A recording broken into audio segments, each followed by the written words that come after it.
Completamos acá entonces. Completen ustedes también, ¿ah? Completen ustedes también. Entonces va a criticar el antiguo régimen.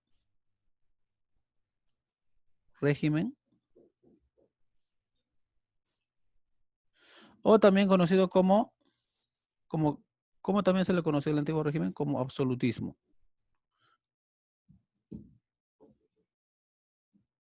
Como absolutismo. Ya, esto es lo que va a criticar la ilustración. Eso es lo que va a criticar la ilustración. Aparte de esto, entonces, eso es lo que va a criticar. Es antiabsolutista, anticlerical, dice que usemos la razón, cree en una especie de Dios, pero un poco distinto al católico cristiano, critica el antiguo régimen, pero a su vez propone, entonces propone ciertos ideales, ya propone ciertos ideales. ¿Cuáles son estos ideales? Uno de ellos es la igualdad, la otra es la fraternidad, ¿no?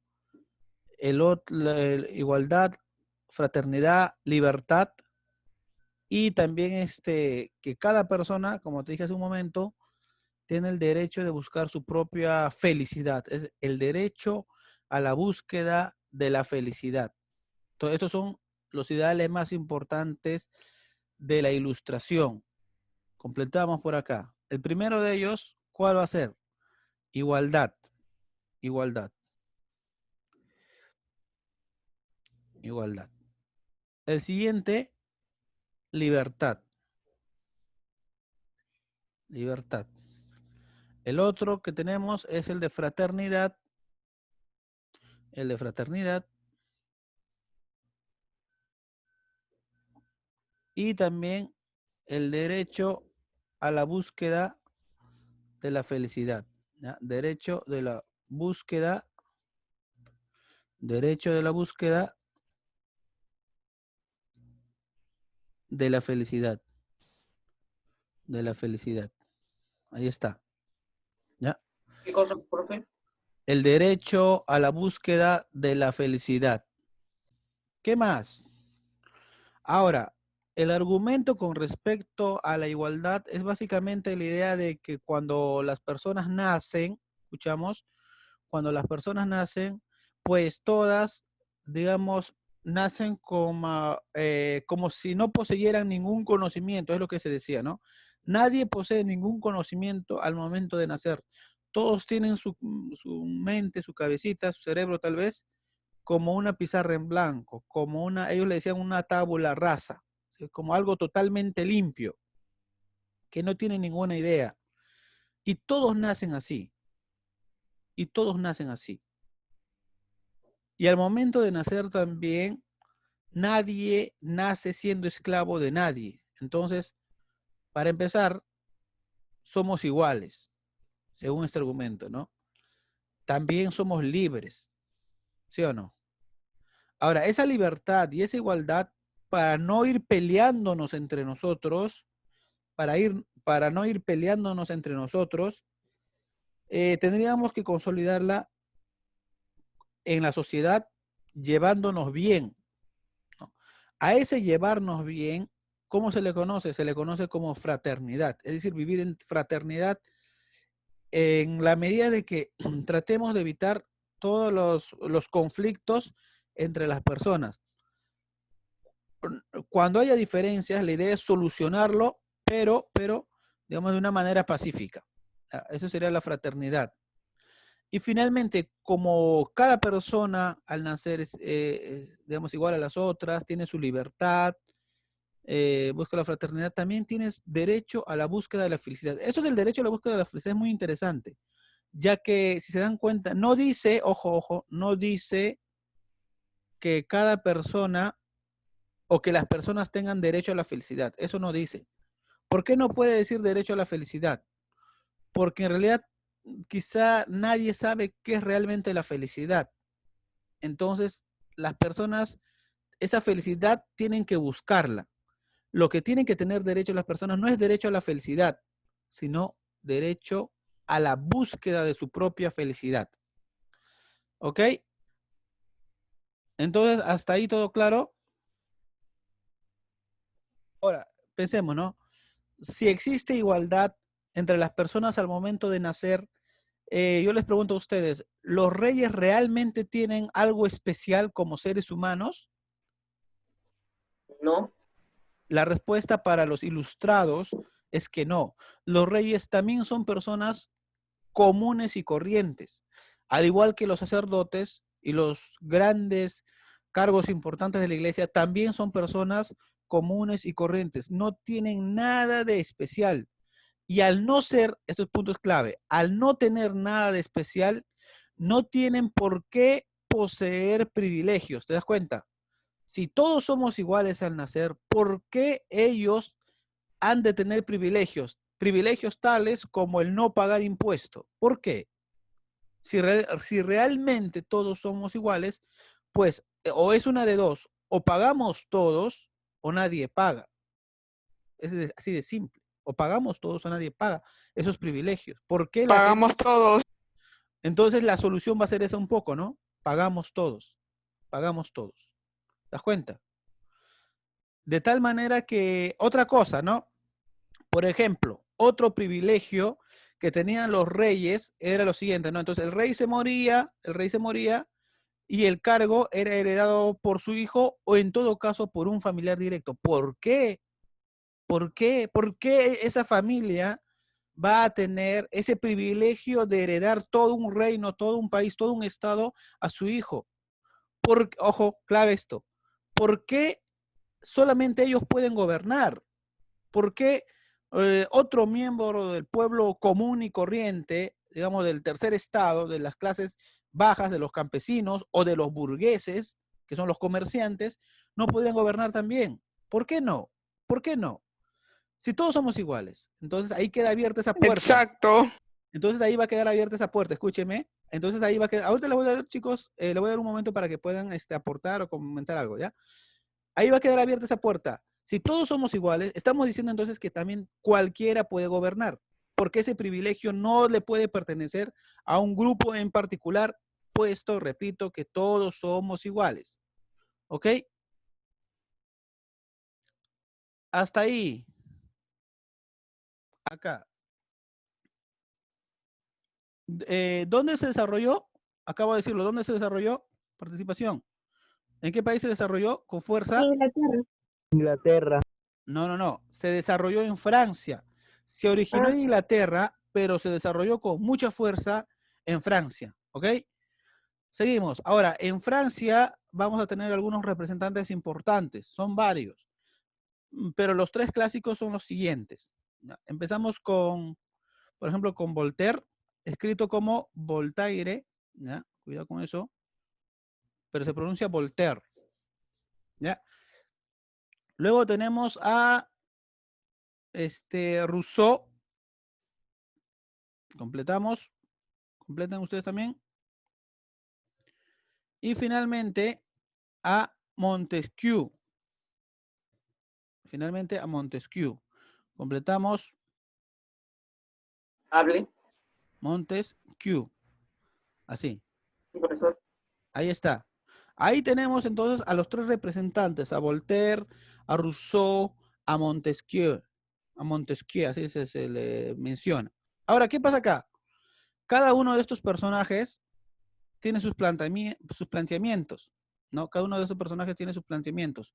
Así pues, por ejemplo, Voltaire era un gran defensor de lo que nosotros conocemos como la libertad de expresión. Es decir, que cada uno, en tanto que sea respetuoso con el otro, puede básicamente mencionar cualquier idea, ¿no? Es decir, no ser censurado por expresar alguna idea. Ojo, siempre y cuando sea respetuoso, obviamente, ¿no? Tú por tener tu libre expresión, pues no te la vas a pasar insultando a la gente o diciendo que alguien cometió un delito cuando eso no fue así. No se trata de eso, sino se trata de que, por ejemplo, ¿no? Si tú quieres creer en Dios, yo creo en Dios, lo dices con toda libertad y nadie tiene por qué perseguirte o castigarte por eso. O todo lo contrario, ¿no? Si tú no quieres creer en Dios, bueno, lo puedes decir libremente y nadie tiene por qué castigarte o perseguirte por eso. Y así, en respecto a diversos temas, cada uno tiene la libertad, Voltaire va a defender esto, la libertad de expresión, la libertad de decir sus ideas, ¿no? Eso es lo que nos dice Voltaire un poco. ¿Qué nos dice Rousseau? Bueno, Rousseau dice muchas cosas, pero algunas cosas importantes son esto de que no debe haber privilegios, ¿no? Rousseau, ¿qué decía, por ejemplo, un texto? El texto de Rousseau más conocido se conoce como El contrato social, ¿ya? Se conoce como El contrato social. Ese es el libro más conocido de Rousseau. Y ahí lo que dice es lo siguiente, ¿no? ¿Cómo es posible que existan reyes? O sea, ¿cuál es el argumento de los reyes para gobernar los países? En el texto dice lo siguiente. Algunos de ellos han mencionado que son como que descendientes de Adán, ¿no? Como Dios le dijo a Adán, apodérate o conquista el mundo, apodérate del mundo, haz que las bestias y que... Falso. A ver, no interrumpas, después te doy la palabra. Es que te doy, tú Adán, hazte cargo del mundo.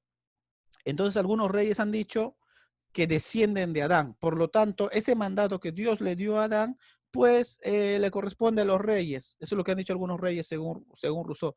Rousseau dice, pero eso es un absurdo, porque si eso fuera cierto, en realidad todos los seres humanos descendemos de Adán. Entonces, ¿por qué va a gobernar el reino? O sea, él puede descender de Adán, puede ser, claro, pero yo también puedo descender de Adán, o sea, yo también podría gobernar, dice.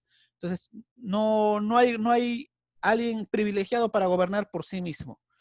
Para gobernarse, prestamos atención, tiene que llegarse a un acuerdo.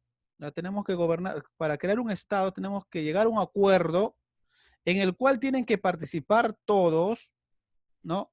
Porque todos son iguales y todos son libres. Y después de ese acuerdo podremos decidir tal vez a algunas autoridades, pero tiene que ser un acuerdo, no puede ser impuesto, ¿ya? Eso es lo que nos va a decir un poco Rousseau. Y Montesquieu lo que va a decir es que su obra de Montesquieu se llama El espíritu de las leyes, y lo que plantea ahí es esta famosa división de poderes, ¿no? Entre el poder ejecutivo, el poder legislativo, el poder judicial, pero Montesquieu no es el primero. Antes de Montesquieu ya lo había propuesto en Inglaterra justamente John Locke, pero en el caso de Locke él solamente había identificado o hecho la división del poder en dos, en lo que era el poder ejecutivo y el poder legislativo. Digamos que con Montesquieu se agrega lo que es el poder judicial, ¿ya? Eso van a ser sus planteamientos de estos pensadores, de estos autores. ¿Alguien quiere aportar algún comentario? Todo siempre con respeto. No, profe. A ver, dale. No, dije yo no, Ah, profe. ya, bueno. Ya. Ahora, estas ideas se iniciaron, ¿dónde se iniciaron estas ideas? ¿Dónde se iniciaron estas ideas? Inglaterra. Muy bien. Se iniciaron en Inglaterra. Pero ¿dónde tomaron fuerza? En Francia. Francia. Muy bien. Ahora, se van a expandir estas ideas, se van a expandir estas ideas. Primero por Francia y luego por toda Europa, e incluso va a llegar hacia América. ¿Ya? Esto, atento con esto, ¿eh? Va a llegar hacia América. Primero por la zona de Estados Unidos, al norte de América, y luego ya todo lo que es América Latina, ¿no? América del Centro y también América del Sur. Y entonces, estas ideas se van a poner pues con mucha fuerza en el mundo, Europa y América, y eso va a ocasionar algunas consecuencias. Van a ser elementos importantes de algunos eventos de este tiempo, ¿no? Entonces, por ejemplo, tenemos que en 1776 se dio lo que es la independencia de las 13 colonias, es decir, que el nacimiento de los Estados Unidos, ¿ok? El 4 de julio de 1776 se da esto, la independencia de las 13 colonias que habían sido colonias de Inglaterra, ¿no? Habían sido colonias de Inglaterra.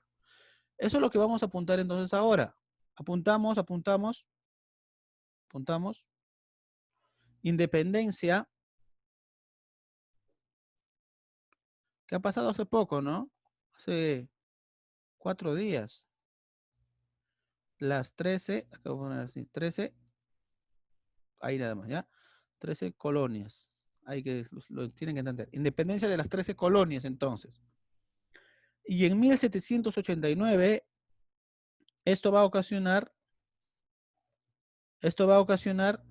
en Francia la conocida y famosa Revolución